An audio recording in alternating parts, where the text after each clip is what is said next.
Not to mention Nick Lapthorne, who's also a football buddy of mine. Banter between you two at football. Well, if we think we've got it bad, he's really got it bad with Plymouth. Let's be honest. Hello there. My name is Kit Rackley. My pronouns are they, them, and this is Coffee and Geography.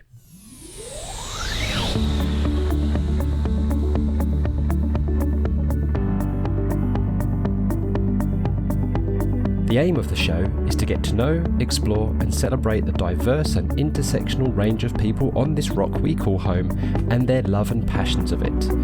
We'll find out why guests identify as geographers, and if they don't exactly, we'll have fun exploring all the myriad of ways that connects their life to geography.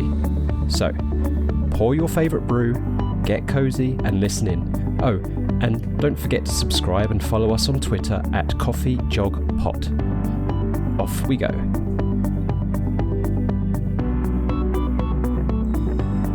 Hello everybody, we're into May now at the time of the recording. Where is this year going? And today I'm joined by Stephen Schwab. So Stephen, how are you today? I'm very well, Kit. How are you, mate? I'm doing really, really well. And this is really cool because Stephen's originally from London. We'll talk a bit about that later. I have a Cockney background. So if my accent slowly drops south, because I'm currently in Norfolk, down towards London. So I'm like, all right, mate, how you doing? And just naturally the way it used to sound when I was younger. Then I was going to say I do apologise, but no, we don't apologise, do we? So No, we don't. Proud of our heritage. So Stephen is an ex-high school head of department, head of house and teacher advisor, now consultant and author of books and teaching resources, working often with the UK's Geographical Association, whom he's been with since the 1970s. And Stephen describes himself as a family person, Jewish, and a football and music fan. Well, I'm going to go on the football bit because that's something we have in common, Stephen. So I'm a bit footy mad as well. But one thing we also have got in common as well is that neither of us can be accused of being glory hunters because I'm a Tottenham Hotspur fan and you're a Crystal Palace supporter. Yeah. Indeed. For those people not listening who are not familiar with the place Crystal Palace, so it's not as I used to think as a child, a literal place that was made of crystal. It's an area of South London that was named after a Victorian glass and iron building that unfortunately burnt down in the 1930s. And actually, I don't know if Stephen you know this, but the football team's nickname before they became the Eagles was the Glaziers. That's a bit too Man United for me, that really. I know, it sounds terrible. Maybe that's the reason why they changed it. I don't know. They changed it to the Eagles, I think, in the 80s or something. I did not know that, so thanks for that. And I ought to say that although I support Crystal Palace, I'm from northwest London, so it's a bit of a conundrum. But just very briefly, they used to have a manager back in the 80s called Malcolm Allison, and he was a very eccentric guy, and for all sorts of reasons, you have to look it up.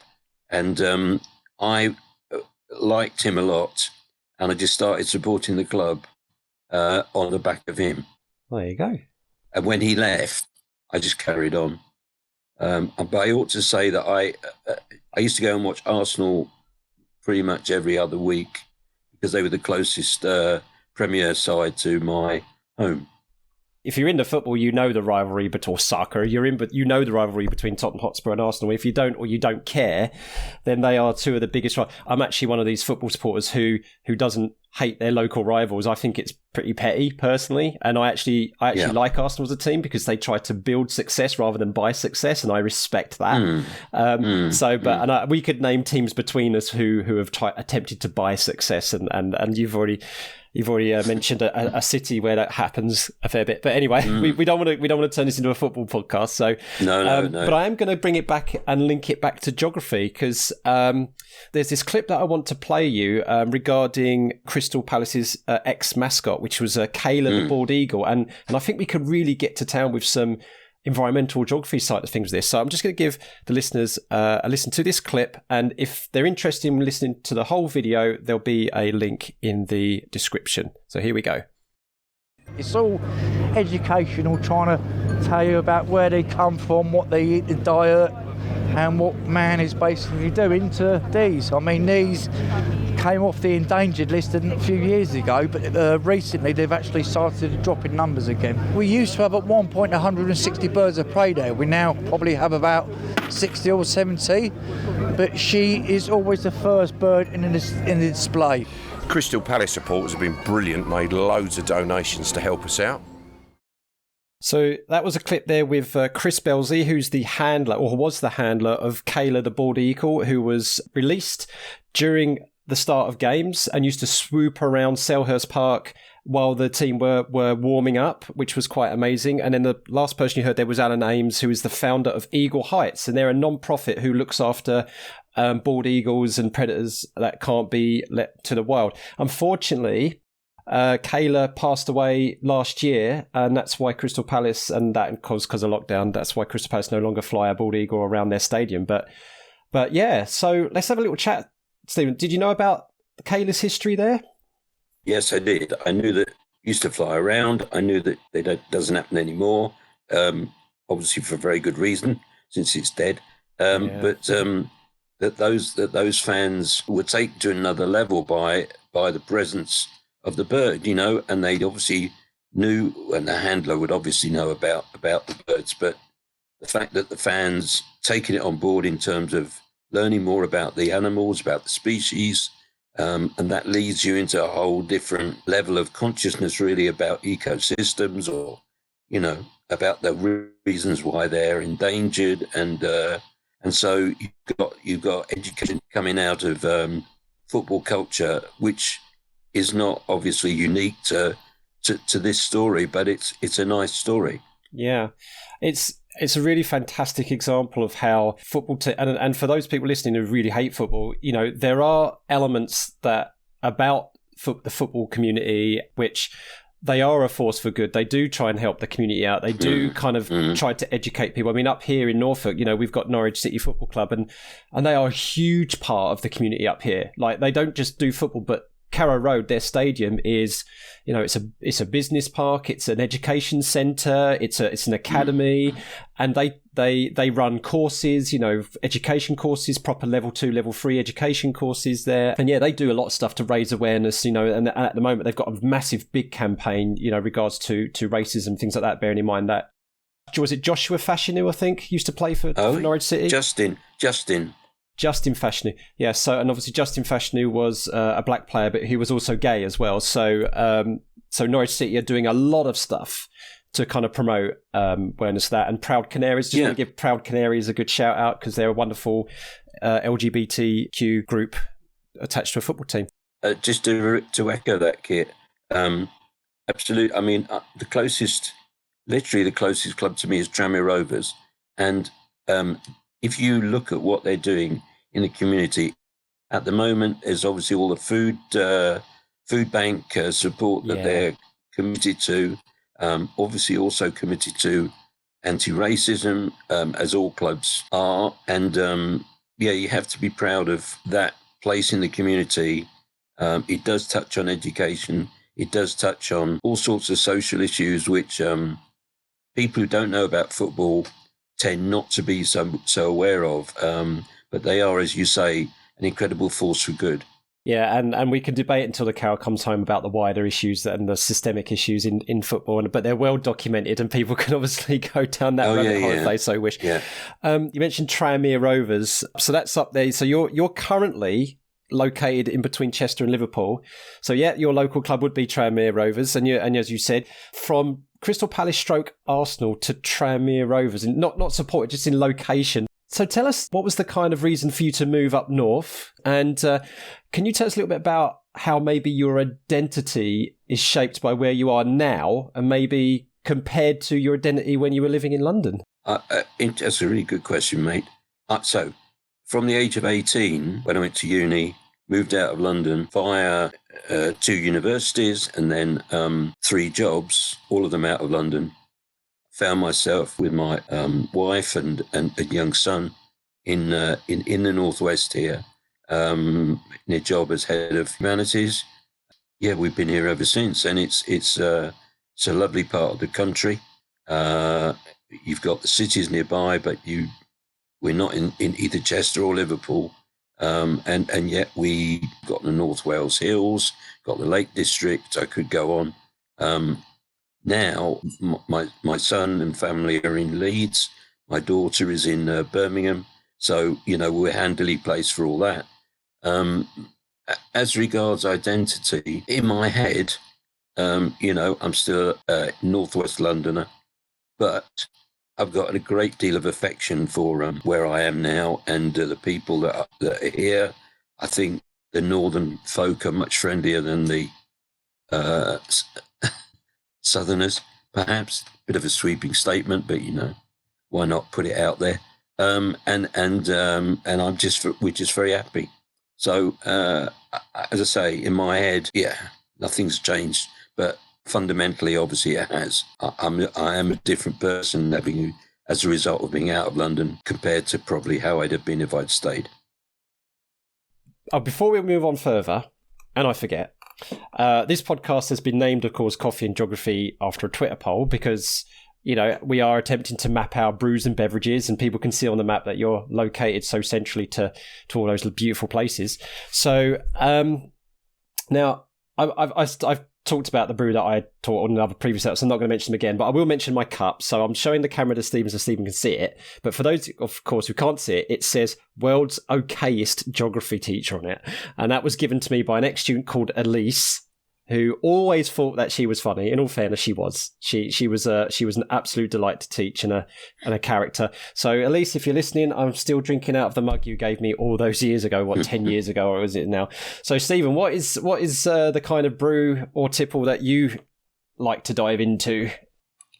I'm absolutely a coffee man. I will drink tea, but it doesn't actually do very much for me. So I'm a coffee man, and currently the coffee that I'm buying is from a shop in Chesterfield.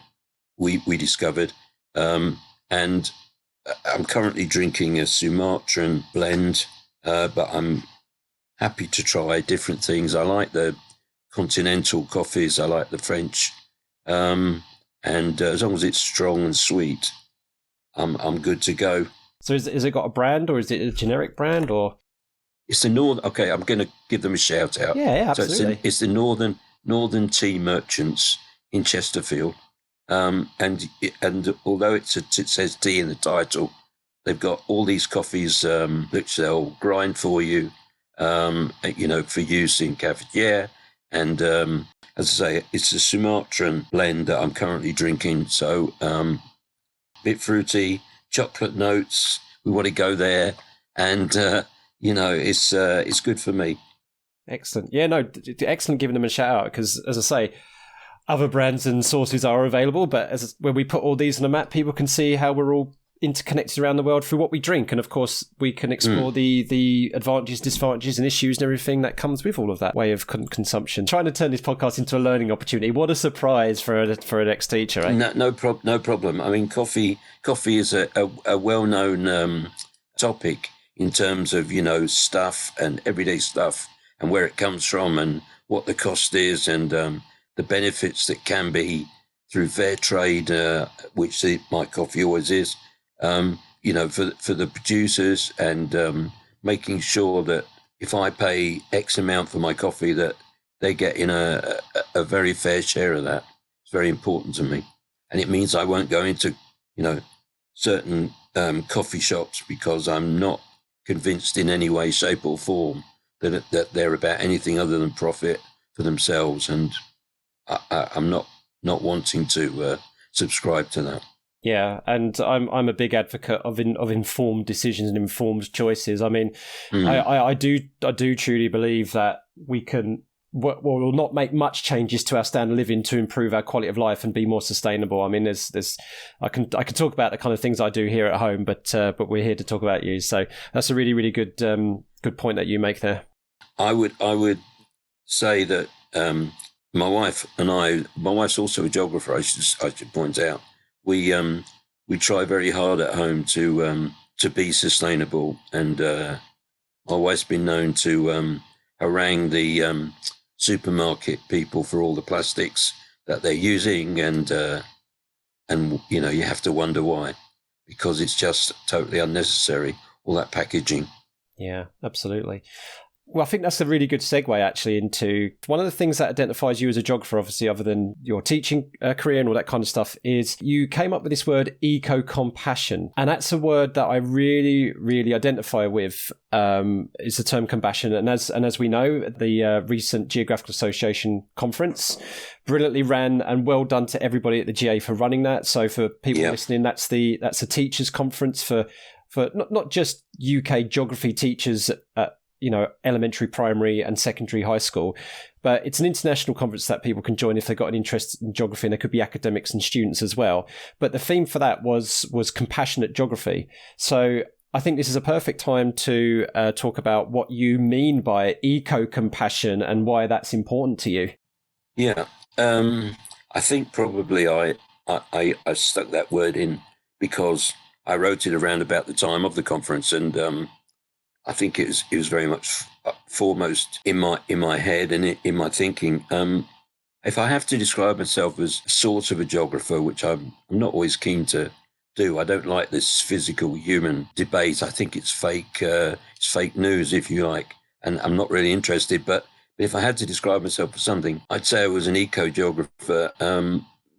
It's something that has been with me since I was in my early years, I have to say.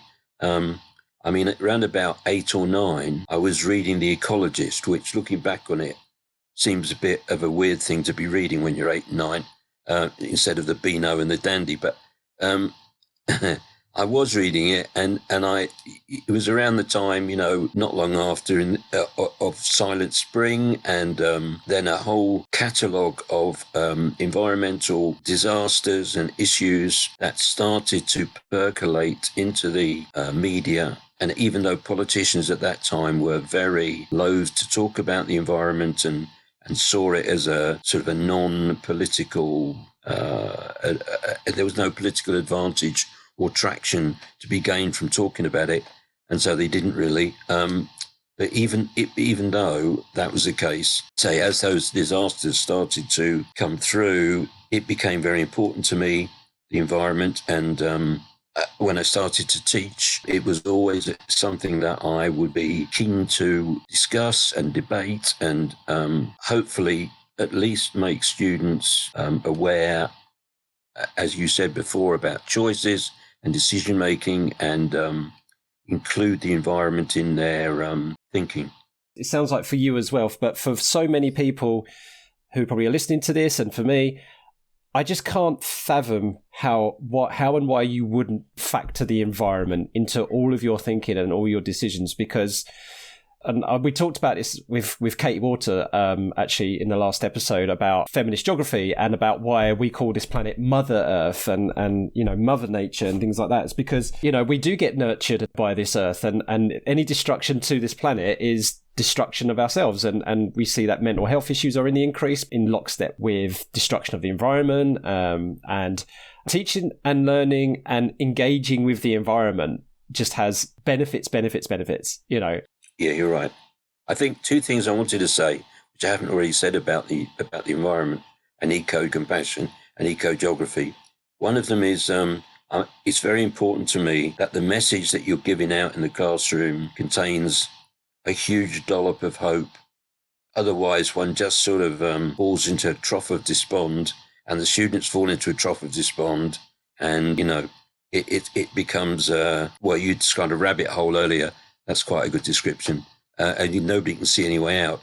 And so I think it's very important that one's talking about solutions or adaptation, mitigation, things that will make the student's future better, rather than simply saying, okay, we get to 2030 and then sea level rises and polar bears die, and you can go on and on like that. So that's one thing. The other thing I was going to say, I've always taught it as such that students are absolutely part of the whole, and if you unpick one bit, then it all comes undone. I think they have to see themselves as being obviously a very influential species within the Earth's ecosystem, if you want to use the sort of Gaia theory, and that we have major responsibilities within it, rather than being somehow detached from it in the sense that, and I'm going to be a bit controversial here,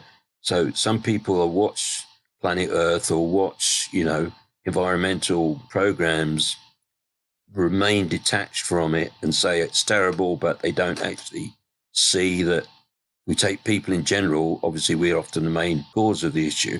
So I think it's important that students are placed, if not centrally, when we're talking about the environment, definitely within the environmental equation. Personally, I don't think that's a controversial statement at all. I can think of many people that bounce into my head who watch those programs, post stuff on Facebook, social media, that's terrible, don't then follow through with actions. I was thinking about James Lovelock's Gaia Theory, actually, as you were talking, and I was going to bring it up, but you mentioned it yourself. I don't subscribe to Gaia Theory, but I find it absolutely fascinating, and I strongly recommend people do read James Lovelock's stuff about Gaia Theory, because even if that theory doesn't pan to be a truism, it's still a fantastic way of explaining and exploring the way that the world is all interconnected with itself and how we are part of an organism rather than outside of the system. And I just think that Gaia Theory is something which really does give you food for thought in that respect. I think absolutely it was a step change at the time in terms of thinking about the environment. And as you say, one might not wholly subscribe to the whole thing anymore, but at the time, and I was still teaching then, at the time, it was a major environmental change of thinking and also changing the way that we taught about the environment. And just so if people are not aware of the Gaia Theory or the Gaia hypothesis, James Lovelock was one of the who came up with it. But just to read the definition here so people get an idea what it is. So the Gaia paradigm, also known as the Gaia Theory or Gaia principle, proposes that living organisms interact with their inorganic surroundings on Earth to form a synergistic and self-regulating complex system that helps to maintain and perpetuate the conditions for life on Earth. So, it's not far from what really happens. I think the people that find controversy is that the Earth itself is a living organism, where people push the Gaia Theory a bit further in that respect. But still, I love that word, the synergistic and self-regulating complex system, because everything is interconnected, everything is interrelated. And you can demonstrate that to your kids by doing, for the very, very young, by doing, say, food chains and food webs. Teaching year 9 Antarctica, we used to take a food web, we used to play around with it. So we had cut out animals, symbols, arrows and stuff like that, and we had different size of arrows, we had different size of animals. So I said, right, okay, if we swap the krill, we overfish them, so then we replace the picture of a krill with a smaller picture of a krill. You've now got to swap everything else out in that food web. We did that for a whole hour, just swapping things in and out of a food web, how disruptive a small change can be. I think that's a lovely idea in terms of making something which is incredibly complex. I mean, any food system on the planet is incredibly complex for students to get their heads around. And to play it as you played it is going to mean that they're probably carrying that in their heads right through their lives. I'm sure of it. Thank you for that. We're going to go and talk about random stuff now. So I'm using a random word generator. I've come up with 5 random words and you can talk anything about it. So I call this, using my puns, my terrible puns, I call this little feature Jog On.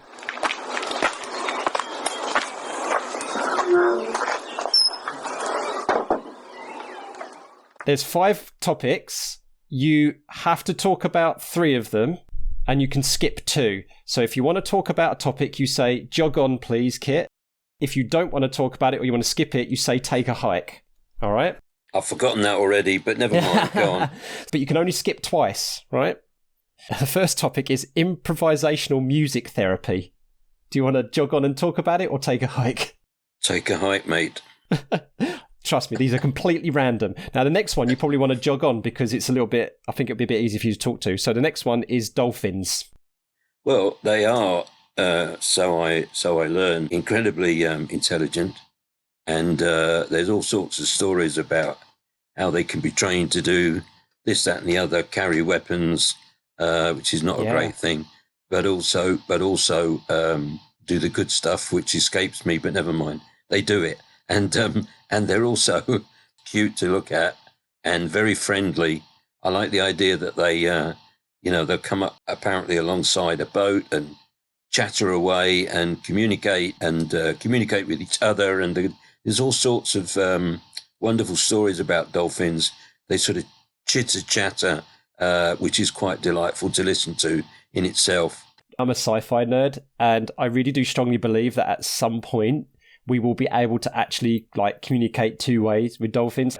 It's for the old 80s TV show Sequest DSV, and in Star Trek as well, they have, well, even though they've never been seen on screen, they have dolphins on their starships, and I do believe that actually we will be able to have a two-way conversation with them at some point in the future. I hope I live that long to see it, to be honest. Yeah, well, funnily enough, I opened up my latest edition of National Geographic a couple of days ago, which my daughter has kindly given me a subscription to.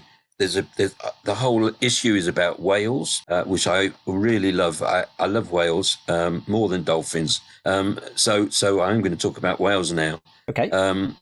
Which love the sound of whale music, and in fact, I have 2 CDs of whales singing in the oceans. One is in a song by a singer that you probably don't, maybe you do know, Judy Collins. Oh yeah. American from the probably 70s, 80s, really, but still singing actually. And she did a song which included various whales singing in the middle. Can't remember the name of the song, which is a bit frustrating.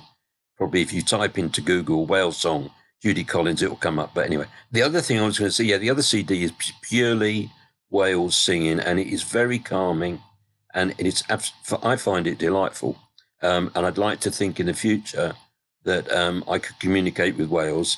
In this magazine, I noticed that they've got musical notations of some whale songs that have been recorded, and that's something new for me. I've never seen a notation written down, so I'm going to study that quite carefully. Wow! And with my limited musical ability, I can practice that and get ready to start, communicating with whales at some point. Awesome. I'm going to have to check that out myself. So the third word, so you've passed on one, you get one more pass. The third word is politics. Honestly, that came up randomly. So are we going to skip that? Or No, let's, whatever the thing is, jog on, right, okay. Try not to be too controversial. I'd have to say I probably am a political beast in the sense that when I watch the news, the politics is one, not only in this country, but, globally, politics is incredibly important, I think. I'm a great believer in keeping up with the news for all sorts of reasons, personal reasons, but also educational reasons. I think as geographers, we have a duty to be as up-to-date and correct with our information, and you can't leave the politics out. So I think I would say that I taught politics with a small p in my teaching, not because I was trying to make students into, politics type A or politics type B, but because you can't talk about, I think, pretty much anything that's going on the planet without including the politics behind it or in front of it or going on at the time. And, students need to be aware of that. I think it probably is helpful in the sense that they realise that they can't leave politics out of their own lives. When I hear young people say, "Oh, I've never voted, I can't see the point," and all that, I get frustrated because clearly there is a point, and you may only have one vote, but might make all the difference. So politically, I do take a great interest. I'm not here to talk about obviously my own beliefs, which I think are quite strong, but I think the important thing, as I say, as a teacher, is present both sides, all sides, and get students to realise that, politics is a very important strand in decision making, in what goes on and what doesn't go on. There are a few subjects at school, aren't there, where you cannot avoid teaching controversial issues, and geography is certainly one of those subjects where you cannot avoid teaching controversial issues. And one thing that makes them the controversy is politics, and I totally agree there. That's the way I do. You don't just present both or all sides of the argument, but you also present using fact bases and evidence what the consequences of those attitudes, actions, manifesto pledges would be if they were to be followed through. So, and then you then say, once you've done all that, you'll facilitate the children make their own informed decisions. So I think that's a lovely answer of politics. We'll leave that one there. So there's 2 left. You can skip one of these. The 4th one is printing. What kind of printing? If you want to talk about this one, it could be up to you, or you could just skip it. Okay, this is a bit cheeky. So if I know what the next word is, I can tell you whether I'm going to skip this. Oh, no. Oh, mate. Well... No cheating. No. Okay, skip that. All right, so taking a hike on that. All right, the last one will be quite interesting. The 5th random word that came up was mining. Do we have to talk about mining? Let's do that then. So, funny enough, the first school I taught at was in North Nottinghamshire, which was at that time a massive mining area of the UK. So we're really talking history now because, sadly, the pits are closed, and so we're talking historically. But at that time, the National Coal Board was the main employer for students that came out of the school where I taught, comprehensive where I taught, and that was the case. And I actually went down a mine with a group of students, geographical field trip, if you like. Wow! And we went down the local pit. And absolute eye-opener in terms of the conditions. I mean, we're talking, it was a modern pit, but I still remember when you got to the coalface, you're absolutely bent over, and it was hot and it was wet, and it was, I can't imagine working there for an 8-hour shift or whatever, doing incredibly heavy, still with all the machinery, heavy manual work in conditions that were quite harsh. And absolute respect for the people that did that to give us our coal. So that's one aspect of mining. I think the other thing I would say is that as an environmentalist, I'm very aware of the damage which whether it's open cast or deep shaft mining, can do and has done, and the way in which companies, in some cases, have irresponsibly left waste material in the wrong place, or they've allowed toxic materials to come out from mines or to remain in the water supplies and come out through, abstraction. And there are countless cases which I've taught and you've taught where, we say that in order to get X or Y, and nowadays it's all about the rare metals which we need for circuits and for telephones and computers, which the Chinese are now going to the African continent to get, and as any teacher will tell you, and you probably wouldn't get through a year without teaching something about mining and what it's doing to the environment and why we're doing it. Yeah, excellent summary there. Thanks so much. Unfortunately, we are coming towards the end of our allotted time now. We're going to finish off with a last feature which connects the guests together. And this is where we are all, I call this, we are all geographers, really, because you can link anyone's life or any aspect of someone's life or anything to geography. That's the challenge. So what we do is that we get a guest to come up with a word of their choice or a topic of their choice, which might be difficult to attach to geography, but usually the guests do quite a good job. Now, we had Katie Walter on last episode, fabulous Katie Walter, and we, as I mentioned a bit earlier, we talked a bit about feminist geography, and she therefore chose her word to challenge you to talk about for 30 seconds is the word feminism. I know Katie will be listening to this wondering what we're going to come up with. Do you want a bit of time to think about it before I start the clock, or you think you're ready to go? Let's go. All right, are you ready? So you've got 30 seconds to talk about feminism through a geography lens. Ready, go. Well, I think the first thing to say is that a middle-class male to attempt to say anything about feminism is a bit sort of mansplaining. But having said all that, the important thing in terms of geography is that you're including feminism as one lens through which to look at the planet, and it's important that students are... So finish that sentence for us. It's important that students are aware of all sorts of feminist issues that will naturally, without having to shoehorn them in, will naturally come up in all sorts of conversations that we have in the geography classroom. I just feel, as I say, a white middle-class male can say, but you have to put that aside and say, okay, the issue is important. I'm not mansplaining, taking it on as a very important educational goal that I ought to be delivering probably every day in the classroom. Yeah. Every lesson. Thank you very much for that little tidbit there, and for recognising your privilege. Wonderful, Stephen. To finish off then, so what we always do, we want to ask you, of course, to come up with a word yourself for the following guest to have a challenge at. They got their 30 seconds. Have you got something off the top of your head? So if we're talking about something in geography, I would be quite interested to hear what the next person, whoever it is, has to say about faith in geography, and I'm aware that can be taken in the widest context.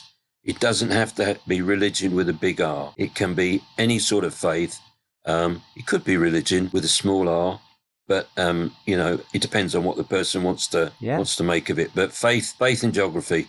Perfect. Yeah, and I think our next guest will really have a good go at that one. And one thing we didn't get the time to talk about, which we may do if we do a follow-up, is the fact that you are Jewish, and I'd love to kind of maybe in the future follow up on that, perhaps in a future series. So thank you so much, Stephen. Is there any shout-outs you would like to give? Perhaps your family, because you're a family man? Well, that's where I was going to start. So I have to shout out, first and foremost, my wife, Susan, who, as I say, is a geographer. We work together on all we write, and she's absolutely important, most important element in this pairing. Also want to shout out to my children and my new granddaughter. She's a year old. Congratulations. Thank you. That changes your whole perspective on life.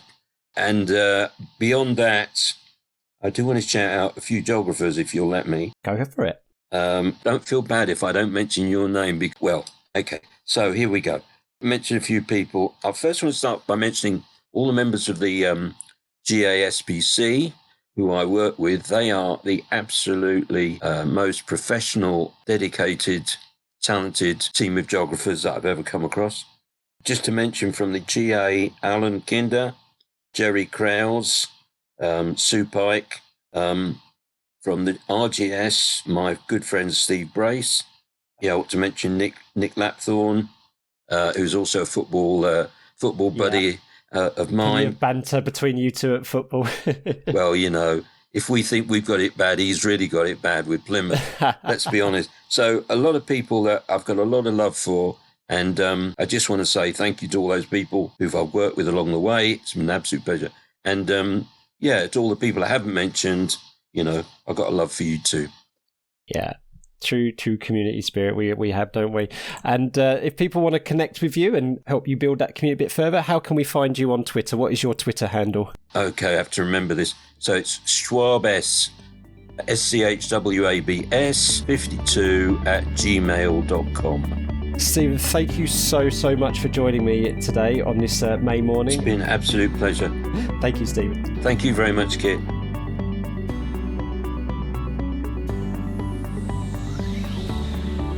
Thank you so much for listening. We hope you had fun. If you haven't already done so, please subscribe so more stories and experiences can drop into your favourite podcast app. If you fancy being a guest or have any feedback, follow us on Twitter @CoffeeGeogPod and send us a DM. Or you could email coffeeandgeog@geogramblings.com. Until next time, keep geogging.